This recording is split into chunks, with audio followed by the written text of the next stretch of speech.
कुम्हार की लड़की ने अपने पति को राजमहल के आंगन में बीचों बीच पलंग डालकर सुला दिया। आज की रात उसे कैसे भी करके अपने पति को मरने नहीं देना था। पति की मृत्यु को टालने के लिए उसने पलंग के एक कोने पर दिया जलाकर रख दिया और हाथ जोड़कर प्रार्थना की, हे अग्निदेव, आज की रात पलंग के इस कोने की जिम्मेवारी आपकी है। अगर मेरी पतिव्रता सच्ची है तो मेरे पति की रक्षा करना। पलंग के दूसरे कोने पर एक लोटा जल भरकर रख दिया और बोली, हे जलदेव, अगर मेरी भक्ति सच्ची है तो आज की रात मेरे पति की रक्षा करना। शौर्यवती ने पलंग के तीसरे कोने के पास कुछ गेहूं के बीज रख दिए और बोली, हे अन्न देवता, इस कोने का भार मैं आपको सौंप रही हूँ। आज रात मेरे पति की रक्षा का दायित्व आपका है। और पलंग के चौथे कोने के पास वो खुद खड़ी हो गई।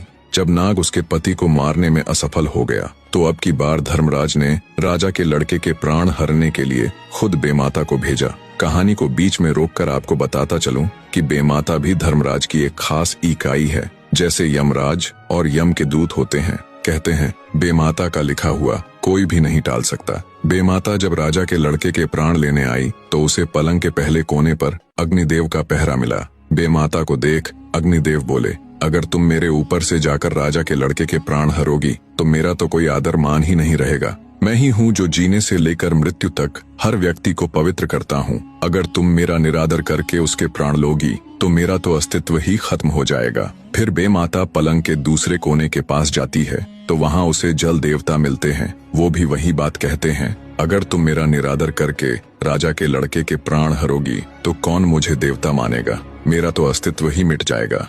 जब वो पलंग के तीसरे कोने पर जाती है तो वहाँ उसे अन्न देवता का पहरा मिलता है। वो भी वही बात कहते हैं। बेमाता अन्न देवता की बात भी मान लेती है। जब वो पलंग के चौथे यानी आखिरी कोने के पास जाती है तो उन्हें देखते ही कुम्हार की लड़की भागकर बेमाता के पास आकर उसके पैर दबा देती है। जैसे ही शौर्यवती बेमाता के पैर दबाती है तो वे बोल पड़ती हैं, सदा सुखी रहो, सदा सुहागन रहो, भगवान तुम्हारी जोड़ी बनाए रखे। बेमाता जल्दबाजी में ये सब बोल जाती है। उसे ध्यान ही नहीं रहा कि वो यहाँ उसे आशीर्वाद देने नहीं बल्कि उसके पति के प्राण लेने के लिए आई है। अब मुख से शब्द तो निकल चुके थे।